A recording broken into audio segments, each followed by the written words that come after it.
성도 여러분들 안녕하셨습니까? 지난주 한가위 명절 잘 지내셨는지 모르겠습니다. 오늘은 온라인 성경대학 강의 4번째 모든 부모에게 필요한 것이 무엇인가에 대해서 함께 나누기를 원합니다. 우리가 지금 보고 있는 책이 Arts of Parenting이라 자녀의 마음이 하나님을 향하게 하라고 하는 책을 중심으로 이렇게 강의하고 있습니다. 한마디로 우리의 자녀들을 어떻게 하면 하나님의 자녀답게 키울 수 있겠는가 하는 문제를 다루고 있다라고 볼 수 있겠습니다. 케빈 드영이라는 목사는 이렇게 말했어요. 좋은 부모가 되는 길은 성숙한 그리스도인이 되는 길과 같다. 자녀가 우리에게 가장 원하는 것은 예수님을 사랑하고 따르는 모습을 보여주는 것이다. 그렇게 말했습니다. 부모가 물질적으로 부유하고 넉넉해서 자식들이 원하는 거 다 해주는 거 그게 아니라는 사실입니다. 우리가 자녀 양육이라는 모험, 이건 참 큰 모험이죠. 이 모험을 떠나기 전에 꾸려야 할 집 목록이 이것이다 라고 말씀할 수 있겠습니다. 첫째는 먼지가 쌓이지 않은 성경이라 말씀드릴 수가 있겠습니다. 자녀가 예수님을 따르기 원하는가? 자녀가 진정한 믿음을 갖기 원하는가? 그렇다면 우리는 무엇보다도 성경을 챙겨야 한다는 것입니다. 자녀에게 늘 성경을 펴서 읽는 모습을 보여주어야 하는 것입니다. 손때가 묻고 장마다 밑줄이 그어진 성경이 필수적입니다. 요한복음 15장 1절로부터 11절에 보면 예수님이 너희가 내 안에 거하면 너희가 내 제자가 된다는 말씀이 있습니다. 제자가 된다고 하는 것, 거한다라고 하는 것은 삶의 근원으로 삼으라고 하는 뜻입니다. 성경은 자녀 양육을 비롯해 크고 작은 인생의 문제에 있어서 옳은 결정을 내리는 데 필요한 진리를 제공한다라고 볼 수가 있습니다. 그러기 위해서 부모는 늘 성경을 가까이 하여야 할 것입니다. 성경은 우리의 북극성이다. 우리의 방향을 가르쳐주는 그러한 북극성과 같다라고 볼 수가 있습니다. 두 번째, 부모에게 필요한 것은 이 시대에 대한 이해와 올바르게 행동할 지혜가 필요하다라는 것입니다. 그걸 좀 더 자세히 생각해 보면 첫째로 우리의 세계관은 무엇인가? 성경적인가? 세계관이라고 하는 것은 세상을 보는 관점입니다. 하나님이 이 세상을 어떻게 보시는가? 인간의 관점이 아니라 하나님의 관점에서 세상을 보는 것. 이게 성경적인 세계관이라고 볼 수가 있습니다. 그러기 위해서라도 우리는 늘 성경을 가까이 해야 되는 것입니다. 두 번째는 뭐냐? 절대적인 도덕 기준이 있는가 하는 것입니다. 도덕 기준이 뭐겠습니까? 옳고 그름에 관한 절대적인 기준이 있는가 하는 것입니다. 이 세상에는 선과 악이 혼돈되어 있는 그런 세상이 아니겠습니까? 그런 데 대하여 절대적인 도덕 기준이 있는가 우리는 생각해야 됩니다. 우리는 무엇을 기준으로 판단을 내리는가 하는 것입니다. 나의 경험으로, 나의 지식으로 하는 것인가 아니면 성경적인 가치를 가지고 판단하는가 우리가 생각해 보아야 될 것입니다. 세 번째는 소녀가 아닌 소년이 된다는 것은 어떤 의미인가? 하나님은 남자와 여자를 어떻게 다르게 지으셨는가? 그 이유는 무엇인가? 여기에 대하여 우리가 또 깊이 생각해야 될 것입니다. 요즘 세상은 이 성의 정체성이 혼동되는 세상이라고 볼 수가 있습니다. 남성과 여성에 대한 뚜렷한 차이를 없이 하려는 그런 사상들이 범람하는 그런 세대입니다. 이런 때 남자와 여자를 명확하게 구분하고 그들에게 주신 목적과 사명을 잘 깨닫는 것, 이것이 매우 필요하다라는 것입니다. 네 번째로 이 시대의 성적 타락 현상에 대하여 성경은 어떻게 말하는가? 이 문제에 대한 신념이 있는가 하는 것입니다. 동성애의 문제, 또 그 밖에 여러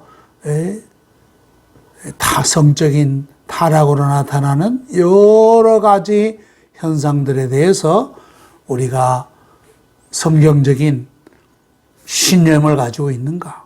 동성애는 하나님의 뜻이 아니다 하는 분명한 태도를 우리가 가지고 있는가?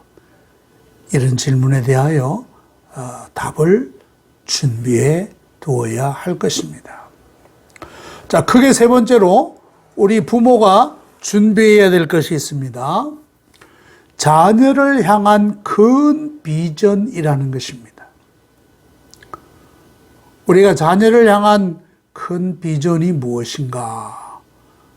성경에 보면 첫째로 자녀는 하나님의 보상이요 복이다 하는 것입니다. 시편 127편 3절로부터 5절에 분명하게 말씀했습니다.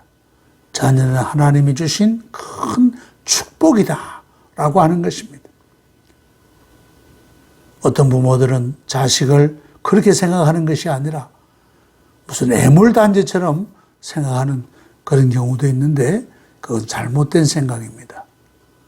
자녀는 하나님이 우리에게 주신 보상이요 큰 복이다라는 것입니다. 두 번째, 자녀는 하나님의 형상이다. 하나님과 닮은 꼴이다. 우리 인간은 하나님의 형상으로 지음받은 존재들이 아닙니까? 그러므로 서로 존경하고 서로 존중하는 것입니다. 자녀도 마찬가지인 줄로 압니다. 자녀는 하나님의 형상이다. 하나님의 형상으로 그들을 존중해야 한다는 것입니다. 세 번째로 자녀는 하나님의 말씀과 형상을 한 세대에서 다른 세대로 전할 하나님의 사신들이다 하는 것입니다. 부모 세대가 다 이제 세상을 떠날 날이 있지 않겠습니까? 그럼 우리 자녀들이 또 다음 세대를 이어나갈 수 있는 그러한 다리의 역할을 감당할 것입니다. 그들을 통해서 하나님의 말씀과 또 우리 인간의 하나님의 형상을 다음 세대로 전해주는 그러한 사신의 역할을 감당해야 하는 것입니다. 네 번째로 자녀는 약속이다. 자녀가 없이는 미래도 없습니다. 자녀는 국가의 가장 큰 자원입니다. 우리나라도 인구가 점점 줄어들어서 크게 걱정하고 있지 않습니까? 아주 먼 미래에는 극단적으로 생각하면 대한민국이 없어질 것이다 라고도 생각을 할 수가 있는 것입니다. 그러니까 인구가 줄어든다는 것은 굉장히 참 좋지 않은 징후라고 볼 수가 있는데 자녀가 없이는 미래도 없다는 것입니다. 자녀는 가정의 분명한 메시지이고 미래의 전도자들이다. 미래의 복음을 전할 수 있는 그러한 좋은 전도자들이다 라고 볼 수가 있습니다. 다섯 번째로 자녀는 구속 구속적인 선물이다. 하나님이 우리를 구속하셨듯이 그러한 구속적 선물이다라고 보고 있습니다. 예수님이 마태복음 18장 3절에서 뭐라고 하셨습니까? 진실로 너희에게 이르노니 너희가 돌이켜 어린아이들과 같이 되지 아니하면 결단코 천국에 들어가지 못하리라. 그렇게 말씀하셨습니다. 어린아이들은 매우 무력해서 부모에게 전적으로 의존해야 하는 존재입니다. 그들이 무슨 기술을 갖는다든지 무슨 큰 성과를 낸다든지 그런 거 할 수 없지 않습니까? 오직 부모를 전적으로 의지해야만 하는 존재인데 우리도 마찬가지로 하나님이 그리스도를 통해서 이루신 일에 전적으로 의지하여서 하나님 나라에 들어가게 된다는 사실입니다. 어린아이를 보면서 우리의 구원도 생각하게 되는 것입니다. 그러니까 자녀를 향한 이 성경의 비전이 이렇다, 이렇게 크다는 것을 기억하시고 우리 젊은 부모님들 공책을 한번 마련하셔서 거기에 크게 이렇게 제목을 적어 보시기 바랍니다. 내 자녀를 향한 나의 큰 비전이라. 내 자녀를 향한 나의 큰 비전. 하나님이 이들을 우리에게 선물로 주셨는데 이들을 통해서 내가 무엇을 이루어 갈 것인가 라고 하는 그런 비전을 적어 놓으십시오. 적는 것이 유익합니다. 적는 것이 힘이라는 말도 있어요. 그럴 때 하나님을 위한 큰 비전의 도구로서 우리 자녀들이 아름답게 쓰일 수 있는 줄로 믿습니다.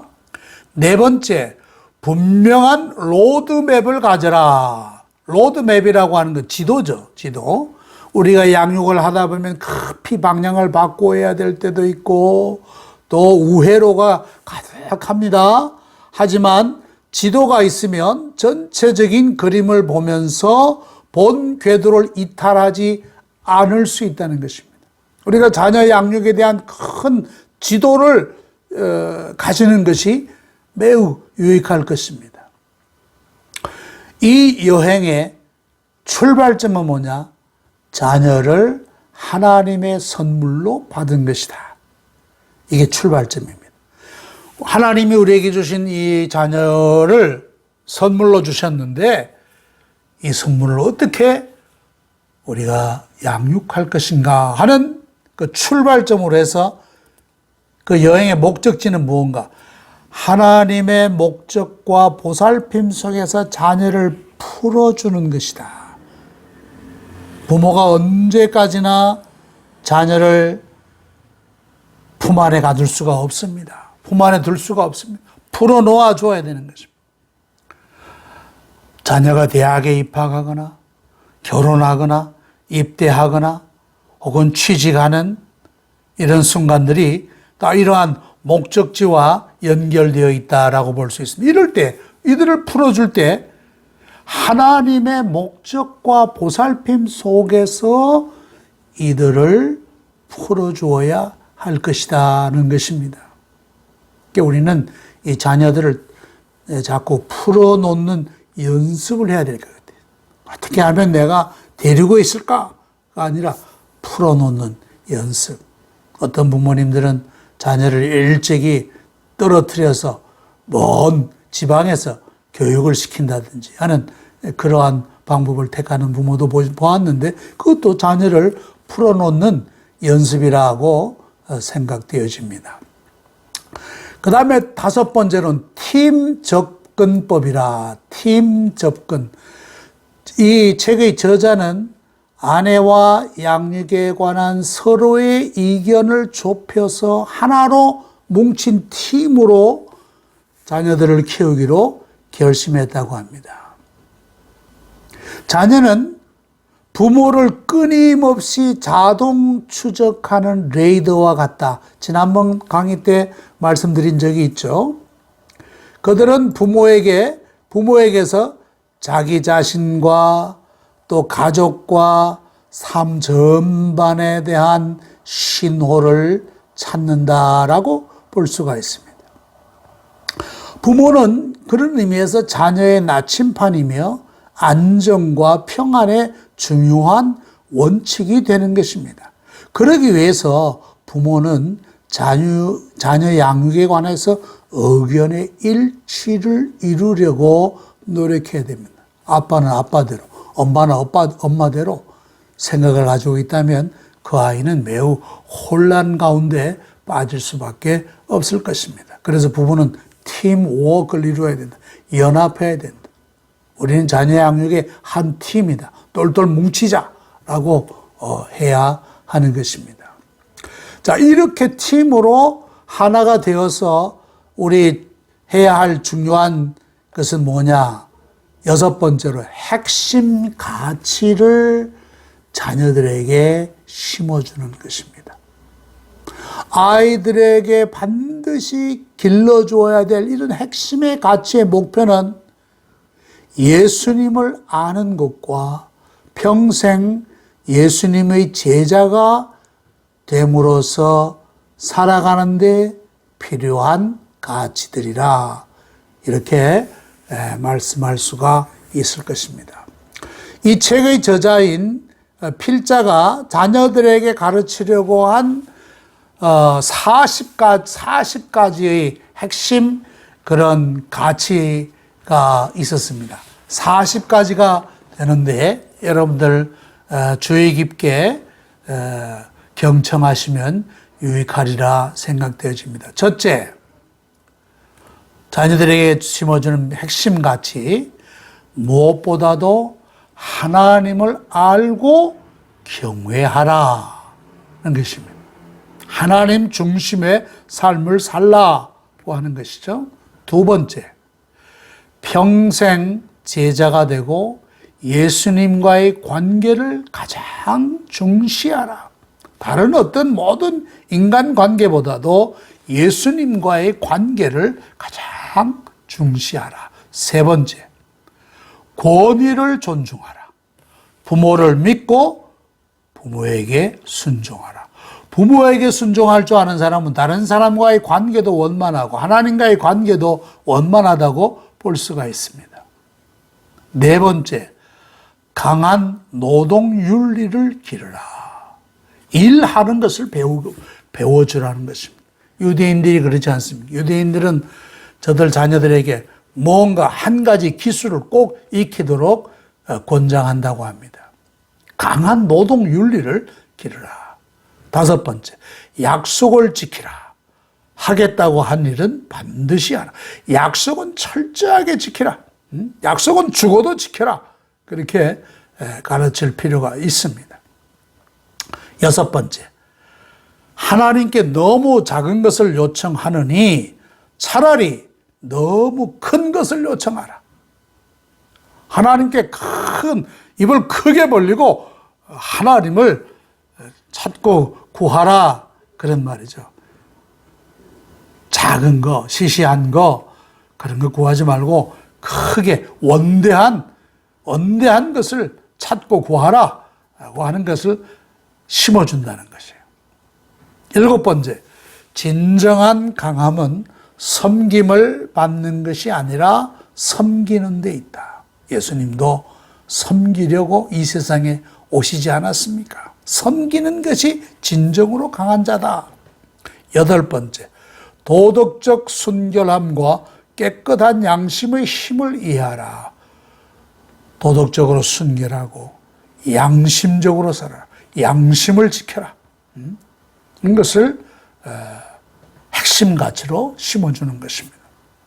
아홉 번째, 재정을 다루는 법을 배우라. 나눔과 저축과 소비에 관해서 하나님의 시각을 가지라.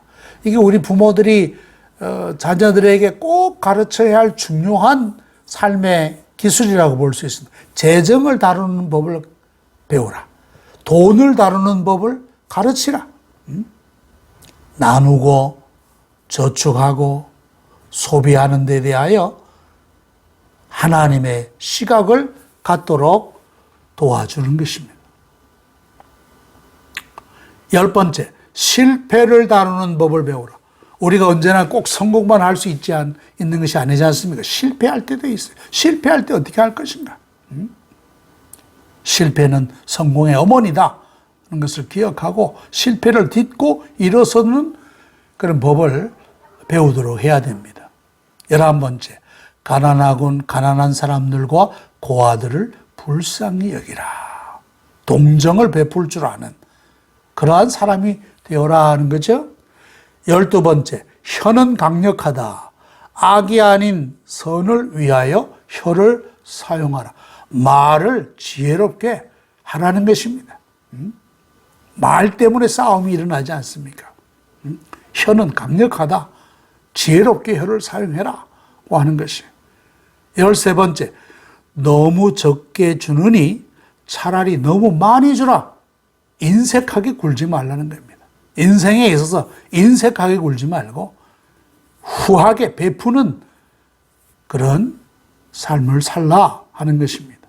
14번째, 예절을 지키라. 남들을 존중하라. 15번째, 대계명과 지상대명령이라는 하나님의 계획을 통해 삶을 바라보게 하라. 대계명 마태복음 22장 37절로부터 38절, 하나님과 이웃을 사랑하라고 하는 말씀이죠. 지상 대계명 마태복음 28장 온 세상 끝까지 복음을 전하라. 제자가 되게 하라 하고 하시는 그 말씀, 이러한 그 하나님의 계획을 통해서 삶을 바라보게 하라고 하는 것입니다. 16번째, 모든 일에 하나님께 감사하라. 17번째, 항상 기도하라. 기도는 하나님께 말하는 동시에 그분의 말씀에 귀를 기울이는 것이다. 18번째, 좋은 질문을 던지고 좋은 대화를 하는 기술을 배우라. 유대인들은 자녀들이 학교에서 돌아오면 이렇게 묻는다고 합니다. 너 오늘 선생님에게 무슨 질문했니? 라고 묻게 한다고 합니다. 질문을 통해서 배우거든요. 좋은 질문을 던지는 것은 좋은 해답을 찾는 것과도 같은 것이라고 볼 수 있습니다. 좋은 대화하는 기술을 배워. 대화의 법을 익히는 것도 매우 중요하죠. 19번째, 그리스도의 권위에 복종하는 삶을 살라. 최대의 복종의 권위는 바로 그리스도다. 그리스도의 권위에 복종하는 삶을 살라. 20번째, 유혹을 다루는 법을 배우라. 21번, 21번, 그리스도를 구주로 믿으라. 그리고 그리스도인이 되는 법을 남들에게도 알려주라. 예수 그리스도를 구주로 믿고 어떻게 다른 사람들에게 예수 믿는 사람이 될 수 있는가를 가르치라는 것입니다. 22번째, 매일의 삶 속에서 지혜를 구하라. 좋은 결정을 내리는 법을 배우라. 23번째, 삶을 향한 하나님의 목적을 이해하라. 24번째, 냉소적으로 굴지 말고 배우는 자세를 품어라. 25번째, 경건한 조언을 구하라. 26번째, 인생의 여러 상황에 대처하려면 유연성과 적응력이 중요하다. 27, 진리는 관계를 통해 가장 잘 전달된다. 28, 거룩함의 유산을 남기라. 29, 삶을 관리 가능한 수준으로 유지하라. 너무 많이 갖지 마라. 자주 거절하라. 삶을 관리 가능한 수준을 유지하라. 재정적으로도 그러한 관리가 가능한 수준을 가지라고 하는 뜻도 되겠습니다. 너무 부자가 되려 하지 말라 하는 뜻도 있을 것입니다. 30번째, 이기심을 길들이라. 항상 내 뜻대로만 할 수는 없다. 어떻게 자기 목적대로만 할 수가 있겠습니까? 31번째, 선택은 자신이 하는 것이고 결과는 자신이 감수해야 하는 것이다. 32번째, 모든 사람의 존엄성을 존중하라. 33번째, 작은 일에 최선을 다하라. 34번째, 인격이 모든 리더십의 근간이다, 뿌리다 라는 것입니다. 35번째, 인생은 공평하지 않다. 자신을 남과 비교하거나 남을 시기하지 마라. 36번째, 감정이 아닌 결단을 따라 살아라.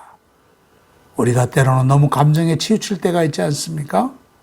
37번째, 은혜와 용서를 보여주어라. 하나님이 우리를 용서해 주셨듯이 우리도 용서하고 은혜를 나누라 하는 것입니다. 38번째, 성장하고 지혜로워지는데 도움이 되는 친구를 사귀라. 나에게 유익을 주고 내가 배울 수 있는 친구를 사귀지, 그렇지 않은 친구는 유익이 없다는 뜻이 되겠죠. 39번째, 은혜를 배우라. 용서를 통해 은혜를 자주 보여주어라. 40번째, 남들의 동기를 유발하되 자신의 이익을 위해서는 하지 말라. 자기 이익을 내려놓고 다른 사람들을 돕고 협력하는데 힘을 기울이라고 하는 것이죠. 이 40가지의 핵심 가치, 참 좋은 그런 가치라고 볼 수가 있겠습니다. 이런 핵심 가치들을 어려서부터 우리 자녀들에게 심어줘야 될 거예요. 너희는 이렇게 살아야 된다. 이렇게 사는 것이 복이요. 이렇게 사는 것이 하나님의 뜻이다. 이렇게 사는 것이 진정으로 성공적인 인생의 길이다. 라는 것을 어려서부터 자녀들에게 잘 심어준다면 자녀들의 일생이 하나님의 영광을 드러내는데 귀히 쓰임받을 것을 확신합니다. 오늘 강의는 여기까지 하겠습니다. 감사합니다.